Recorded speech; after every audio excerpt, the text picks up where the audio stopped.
Hi ಎಲ್ಲರಿಗೂ ನಮಸ್ಕಾರ. Welcome back to my channel. ನಾನಿವತ್ತಿನ ವಿಡಿಯೋದಲ್ಲಿ ಒಂದು ಸೈಡ್ ಡಿಶ್ ರೆಸಿಪಿನ ಮಾಡ್ತಾಯಿದ್ದೀನಿ. ಬಾಂಬೆ ಸಾಗು ಅಥವಾ ಆಲೂಗೆಡ್ಡೆ ಸಾಗು ಅಂತ ಕರೀತಾರೆ. ಇದು ಪೂರಿ, ಇಡ್ಲಿ, ದೋಸೆ, ಚಪಾತಿ ಎಲ್ಲದಕ್ಕೂ ಒಳ್ಳೆ ಕಾಂಬಿನೇಷನ್ ಆಗಿರುತ್ತೆ. ಅದರಲ್ಲೂ ಪೂರಿಗಂತೂ ಸೂಪರ್ ಕಾಂಬಿನೇಷನ್ ಅಂತಲೇ ಹೇಳ್ಬೋದು. ಬನ್ನಿ ಹಾಗಿದ್ರೆ ಬಾಂಬೆ ಸಾಗುನ ಹೇಗೆ ಮಾಡೋದು ನೋಡೋಣ. ನಾನಿಲ್ಲಿ 3 ಆಲೂಗೆಡ್ಡೆನ ಬೇಯಿಸ್ಕೊಂಡು ಸಿಪ್ಪೆ ತೆಗೆದಿಟ್ಕೊಂಡಿದ್ದೀನಿ. ಕುಕ್ಕರ್ನಲ್ಲಿ 3 ವಿಷಲ್ ಹಾಕಿಸ್ಕೊಂಡ್ರೆ ಸಾಕಾಗುತ್ತೆ, ಚೆನ್ನಾಗಿ ಬೆಂದೋಗುತ್ತೆ. ಇದನ್ನು ಸಿಪ್ಪೆ ತೆಗೆದ್ಬಿಟ್ಟು ಈ ರೀತಿ ಸ್ಮ್ಯಾಶ್ ಮಾಡಿಟ್ಕೋಬೇಕು. ಸ್ಮ್ಯಾಶರಲ್ಲಿ ಮಾಡೋದಕ್ಕೆ ಹೋಗಬೇಡಿ, ಹೀಗೆ ಕೈಯಲ್ಲೇ ಪುಡಿ ಮಾಡಿಕೊಂಡ್ರೆ ಸಾಕಾಗುತ್ತೆ. ತುಂಬ ಸ್ಮ್ಯಾಶ್ ಮಾಡೋದು ಬೇಡ, ಸ್ವಲ್ಪ ಸ್ವಲ್ಪ ಆಲೂಗೆಡ್ಡೆ ಬಾಯಿಗೆ ಸಿಕ್ಕಿದ್ರೆ ಚೆನ್ನಾಗಿರುತ್ತೆ. ಕುಕ್ಕರಲ್ಲಿ 3 ವಿಷಲ್ ಹಾಕ್ಸಿರೋದ್ರಿಂದ ಕೈಯಲ್ಲಿ ಈ ರೀತಿ ಪ್ರೆಸ್ ಮಾಡಿದ್ರೆ ಸಾಕು, ಪುಡಿ ಆಗಿಬಿಡುತ್ತೆ. ನೋಡಿ, ಈ ರೀತಿ ಸ್ಮ್ಯಾಶ್ ಮಾಡಿಟ್ಕೊಂಡಿದ್ದೀನಿ. ಮತ್ತು ನಾನು 2 ಟೇಬಲ್ ಸ್ಪೂನ್ ಕಡಲೆ ಹಿಟ್ಟನ್ನು ತೊಗೊಂಡಿದ್ದೀನಿ. ಇದನ್ನು ನೀರು ಜೊತೆ ಹಾಕಿ ಮಿಕ್ಸ್ ಮಾಡಿ ಇಟ್ಕೋಬೇಕು. 2 ಟೇಬಲ್ ಸ್ಪೂನ್ ಕಡಲೆ ಹಿಟ್ಟಿಗೆ 3/4 ಕಪ್ ಆಗುವಷ್ಟು ನೀರನ್ನು ಹಾಕಿ ಮಿಕ್ಸ್ ಮಾಡ್ಕೋತಾ ಇದ್ದೀನಿ. ನೀರು ಇಷ್ಟು ಅಷ್ಟು ಅಂತ ಏನೂ ಅಳತೆ ಇಲ್ಲ. ಅರ್ಧ ಕಪ್ ಆದರೂ ಹಾಕೋಬೋದು ಅಥವಾ 1 ಕಪ್ ಆದರೂ ಹಾಕ್ಕೊಳ್ಳಿ. ಸಾಗು ಕನ್ಸಿಸ್ಟೆನ್ಸಿಗೆ ಅಡ್ಜಸ್ಟ್ ಮಾಡ್ಕೊಳ್ಳುವಾಗ ನೀರು ಕಡಿಮೆ ಹಾಕ್ಕೊಂಡ್ರೆ ಸರಿ ಹೋಗುತ್ತೆ. ಮತ್ತು ಒಂದು ಗಂಟಿಲ್ದಾಗೆ ಮಾಡ್ಕೋಬೇಕು. ಸ್ಪೂನಲ್ಲಿ ಮಿಕ್ಸ್ ಮಾಡೋದ್ರಿಂದ ಗಂಟುಗಳಾಗುತ್ತೆ. ಆದ್ದರಿಂದ ನೀವು ಒಂದ್ಸಲ ಕೈಯಲ್ಲಿ ಮಿಕ್ಸ್ ಮಾಡಿಬಿಟ್ಟು ನಂತರ ಸ್ಪೂನಲ್ಲಿ ಮಾಡ್ಕೊಳ್ಳಿ, ಅಥವಾ ಈ ರೀತಿ ವಿಸ್ಕರ್ ಇದ್ದರೆ ಇದರಲ್ಲಿ ಮಾಡೋದ್ರಿಂದ ಸ್ವಲ್ಪನೂ ಗಂಟುಗಳಾಗೋದಿಲ್ಲ. ಇವಾಗ ಕಡಲೆ ಹಿಟ್ಟು ಮಿಕ್ಸ್ ಮಾಡ್ಕೊಂಡಿದ್ದಾಗಿದೆ. ನೀವಿಲ್ಲಿ ನೋಡ್ತಾ ಇರ್ಬೋದು ಎಷ್ಟು ನೀಟಾಗಿ ಮಿಕ್ಸ್ ಆಗಿದೆ ಅಂತ. ನಂತರ ನಾನು ಒಗ್ಗರಣೆಗೆ ಇಟ್ಕೋತಾ ಇದ್ದೀನಿ. ಒಂದು ಪ್ಯಾನ್ನ ಬಿಸಿ ಮಾಡೋಕ್ಕಿಟ್ಟು ಪ್ಯಾನ್ ಬಿಸಿ ಆದ ನಂತರ 2 ಟೇಬಲ್ ಸ್ಪೂನಷ್ಟು ಎಣ್ಣೆನ ಹಾಕ್ಕೊಂಡಿದ್ದೀನಿ. ಎಣ್ಣೆ ಕಾದ ನಂತರ 1 ಸ್ಪೂನ್ ಸಾಸಿವೆ, 1 ಸ್ಪೂನ್ ಜೀರಿಗೆ, 1 ಸ್ಪೂನ್ ಉದ್ದಿನಬೇಳೆ, 1 ಸ್ಪೂನ್ ಕಡಲೆಬೇಳೆ, 2 ಒಣಮೆಣಸಿನ್ಕಾಯಿ, 2 ಹಸಿಮೆಣಸಿನ್ಕಾಯಿ ಹಾಕ್ಕೊಂಡಿದ್ದೀನಿ. 1/4 ಟೀ ಸ್ಪೂನ್ ಆಗುವಷ್ಟು ಇಂಗು, ಇಷ್ಟನ್ನು ಹಾಕಿಬಿಟ್ಟು ಒಂದು 30 ಸೆಕೆಂಡ್ ಫ್ರೈ ಮಾಡ್ಕೋಬೇಕು. ಕಾಳೆಲ್ಲ ಸ್ವಲ್ಪ ಕಲರ್ ಚೇಂಜ್ ಆಗೋ ತನಕ ಫ್ರೈ ಮಾಡಿಕೊಂಡ್ರೆ ಸಾಕಾಗುತ್ತೆ.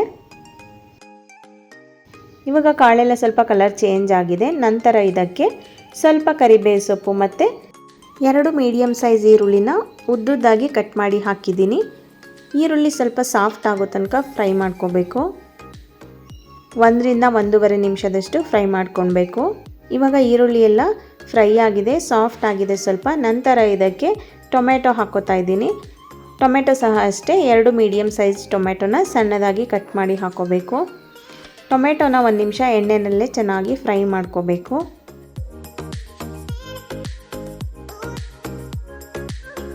ಟೊಮೆಟೊ 1 ನಿಮಿಷ ಫ್ರೈ ಮಾಡ್ಕೊಂಡಾದ ನಂತರ 1/4 ಟೀ ಸ್ಪೂನ್ ಅರಿಶಿನ ಪುಡಿ, ಅರ್ಧ ಸ್ಪೂನ್ ಒಣಮೆಣಸಿನ್ಕಾಯಿ ಪುಡಿ, ರುಚಿಗೆ ತಕ್ಕಷ್ಟು ಉಪ್ಪು, ಇಷ್ಟನ್ನು ಹಾಕಿಬಿಟ್ಟು ಚೆನ್ನಾಗಿ ಮಿಕ್ಸ್ ಮಾಡಿಕೊಂಡು 1 ರಿಂದ 1.5 ನಿಮಿಷ ಬೇಯೋದಕ್ಕೆ ಬಿಡಬೇಕು. ಉಪ್ಪು ಅರಿಶಿನ ಎಲ್ಲ ಹಾಕಿರೋದ್ರಿಂದ ಟೊಮೆಟೊ ಬೇಗ ಬೆಂದು ಸಾಫ್ಟ್ ಆಗುತ್ತೆ. ಟೊಮೆಟೊ ಸಾಫ್ಟ್ ಆಗೋ ತನಕ ಬೇಯಿಸ್ಕೋಬೇಕು. ಇವಾಗ ಮಿಕ್ಸ್ ಮಾಡ್ಕೊಂಡಿದ್ದಾಗಿದೆ. ಮುಚ್ಚಳನ ಮುಚ್ಚಿ 1 ರಿಂದ 1.5 ನಿಮಿಷ ಬೇಯಿಸ್ಕೋಬೇಕು. ಇವಾಗ 1.5 ನಿಮಿಷ ಆಗಿದೆ. ಟೊಮೆಟೊ ಎಲ್ಲ ನೀವು ನೋಡ್ತಾ ಇರ್ಬೋದು ಎಷ್ಟು ಸಾಫ್ಟ್ ಆಗಿದೆ ಅಂತ. ಟೊಮೆಟೊ ಎಲ್ಲ ಈ ರೀತಿ ಚೆನ್ನಾಗಿ ಬೆಂದು ಸಾಫ್ಟ್ ಆದ್ರೇ ಸಾಗು ಟೇಸ್ಟಿಯಾಗಿ ಬರುತ್ತೆ. ನಾವು ಯಾವುದೇ ಸಾಗುಗಳು ಮಾಡಿಕೊಂಡ್ರೂ ಅಷ್ಟೇ ಟೊಮೆಟೊ ಬಾಯಿಗೆ ಸಿಗಬಾರ್ದು. ಚೆನ್ನಾಗಿ ಬೆಂದು ಸಾಫ್ಟ್ ಆದರೆ ಟೇಸ್ಟು ಚೆನ್ನಾಗಿ ಬರುತ್ತೆ. ನಂತರ ಆಲೂಗೆಡ್ಡೆನ ಸೇರಿಸ್ಕೊತಾ ಇದ್ದೀನಿ. ಆಲೂಗೆಡ್ಡೆನ ಸೇರಿಸ್ಕೊಂಡ ನಂತರ ಒಂದು 30 ಸೆಕೆಂಡ್ ಎಣ್ಣೆನಲ್ಲೇ ಚೆನ್ನಾಗಿ ಮಿಕ್ಸ್ ಮಾಡ್ಕೊಳ್ಳಿ. ಆಲೂಗೆಡ್ಡೆಗೆ ನಾನು ಸ್ವಲ್ಪ ಉಪ್ಪನ್ನು ಸಹ ಹಾಕಿ ಬೇಯಿಸ್ಕೊಂಡಿದ್ದೀನಿ. ನಾವು ಈ ರೀತಿ ಎಣ್ಣೆಗೆ ಹಾಕಿ ಸ್ವಲ್ಪ ಮಿಕ್ಸ್ ಮಾಡೋದ್ರಿಂದ ಆಲೂಗೆಡ್ಡೆಗೆ ಖಾರ ಎಲ್ಲ ಚೆನ್ನಾಗಿ ಹೊಂದ್ಕೊಳ್ಳುತ್ತೆ. ಮತ್ತು ಈ ಬಾಂಬೆ ಸಾಗುಗೆ ಆಲೂಗೆಡ್ಡೆ ಇಲ್ಲ ಅಂದ್ರೇನು ಮಾಡ್ಕೋಬೋದು. ನಾನು ಯಾವ ರೀತಿ ತೋರಿಸ್ತಾ ಇದ್ದೀನಿ ಅದೇ ಪ್ರೊಸೀಜರಲ್ಲಿ ಮಾಡ್ಕೊಳ್ಳಿ. ಆಲೂಗೆಡ್ಡೆ ಇಲ್ಲಾಂದರೆ ಆಲೂಗೆಡ್ಡೆನ ಸ್ಕಿಪ್ ಮಾಡಿ ಮಿಕ್ಕಿದ್ದೆಲ್ಲ ಹಾಗೆ ಮಾಡಿಕೊಂಡ್ರೆ ಅದು ಕೂಡ ತುಂಬಾ ಟೇಸ್ಟಿಯಾಗಿ ಬರುತ್ತೆ.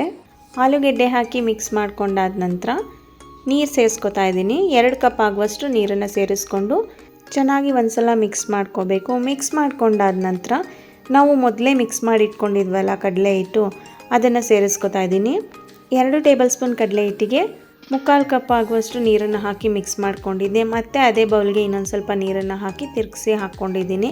ಮತ್ತು ಕಡಲೆ ಹಿಟ್ಟನ್ನು ಯಾವುದೇ ಕಾರಣಕ್ಕೂ ಡೈರೆಕ್ಟಾಗಿ ಹಾಕಬಾರ್ದು. ಈ ರೀತಿ ನೀರಿನಲ್ಲಿ ಹಾಕಿ ಮಿಕ್ಸ್ ಮಾಡಿನೇ ಹಾಕ್ಕೋಬೇಕು. ಹಾಗೆ ಕೈ ಬಿಡದೇ ಸ್ವಲ್ಪ ಮಿಕ್ಸ್ ಮಾಡ್ಕೋತಾ ಇರಬೇಕು ಕುದಿ ಬರೋ ತನಕ. ಕಡಲೆ ಹಿಟ್ಟು ಹಾಕಿರೋದ್ರಿಂದ ತಳ ಹಿಡಿಯೋ ಚಾನ್ಸಸ್ ಇರುತ್ತೆ. ನಾನ್ ಸ್ಟಿಕ್ ಪ್ಯಾನ್ ಆಗಿರೋದ್ರಿಂದ ಏನೂ ಆಗೋದಿಲ್ಲ. ಸ್ಟೀಲ್ ಪಾತ್ರೆ ಆದರೆ ತಳ ಹಿಡಿದ್ಬಿಡುತ್ತೆ. ಹಾಗೆ ನೀವಿಲ್ಲಿ ಸಾಗು ಕನ್ಸಿಸ್ಟೆನ್ಸಿ ನೋಡ್ಬೋದು, ಸ್ವಲ್ಪ ತೆಳು ಅನಿಸ್ತಾ ಇದೆ. ಕಡಲೆ ಹಿಟ್ಟೆಲ್ಲ ಚೆನ್ನಾಗಿ ಬೆಂದಮೇಲೆ ಗಟ್ಟಿ ಬರುತ್ತೆ. ಇವಾಗ ಕುದಿ ಬರ್ತಾ ಇದೆ. ಮುಚ್ಚಳನ್ನು ಕ್ಲೋಸ್ ಮಾಡಿ 3-4 ನಿಮಿಷ ಸಣ್ಣ ಉರಿನಲ್ಲೇ ಬೇಯಿಸ್ಕೋಬೇಕು. ಇವಾಗ ಒಂದು 3-4 ನಿಮಿಷ ಬೇಯಿಸ್ಕೊಂಡಿದ್ದಾಗಿದೆ. ನೀವು ಇಲ್ಲಿ ನೋಡ್ತಾ ಇರ್ಬೋದು ಆವಾಗಲೇ ಸಾಗು ಎಷ್ಟು ತೆಳು ಇತ್ತು ಅಂತ. 3-4 ನಿಮಿಷ ಸಣ್ಣ ಉರಿನಲ್ಲಿ ಬೇಯಿಸ್ಕೊಂಡ್ಮೇಲೆ ಈ ರೀತಿ ಗಟ್ಟಿಯಾಗಿದೆ. ತಣ್ಣಗಾದ್ಮೇಲೆ ಇನ್ನೂ ಸ್ವಲ್ಪ ಗಟ್ಟಿ ಬರುತ್ತೆ. ತುಂಬ ಗಟ್ಟಿ ಇತ್ತು ಅಂದರೆ ಈ ಟೈಮ್ನಲ್ಲಿ ನೀವು ಇನ್ನೊಂದು ಸ್ವಲ್ಪ ಬಿಸಿನೀರನ್ನ ಆ್ಯಡ್ ಮಾಡ್ಕೊಳ್ಳಿ. ಮತ್ತು ಉಪ್ಪು ಬೇಕು ಅಂದರೆ ಇನ್ನೊಂದು ಸ್ವಲ್ಪ ಉಪ್ಪನ್ನ ಸಹ ಸೇರಿಸ್ಕೋಬೋದು. ಕೊನೆಯಲ್ಲಿ ಸಣ್ಣದಾಗಿ ಕಟ್ ಮಾಡ್ಕೊಂಡಿರೋ ಕೊತ್ತಂಬರಿ ಸೊಪ್ಪನ್ನು ಹಾಕಿ ಮಿಕ್ಸ್ ಮಾಡಿಕೊಂಡ್ರೆ ಬಾಂಬೆ ಸಾಗು ರೆಡಿ ಆಗುತ್ತೆ. ನೀವು ಒಂದು ಸಲ ಟ್ರೈ ಮಾಡಿ ಹೇಗಿತ್ತು ಅಂತ ಕಮೆಂಟ್ ಮಾಡಿ ಹೇಳಿ. ಮತ್ತು ನಿಮಗೆಲ್ಲ ಈ ರೆಸಿಪಿ ಇಷ್ಟ ಆಗಿದರೆ ಪ್ಲೀಸ್ ಒಂದು ಲೈಕ್ ಕೊಡೋದನ್ನ ಮರಿಬೇಡಿ. ಹಾಗೆ ನೀವಿನ್ನೂ ನಮ್ಮ ಚಾನಲ್ಗೆ ಸಬ್ಸ್ಕ್ರೈಬ್ ಆಗಿಲ್ಲ ಅಂದರೆ ದಯವಿಟ್ಟು ಸಬ್ಸ್ಕ್ರೈಬ್ ಮಾಡ್ಕೊಳ್ಳಿ. ನಮ್ಮ ಚಾನಲ್ಗೆ ಸಪೋರ್ಟ್ ಮಾಡಿ. Thank you.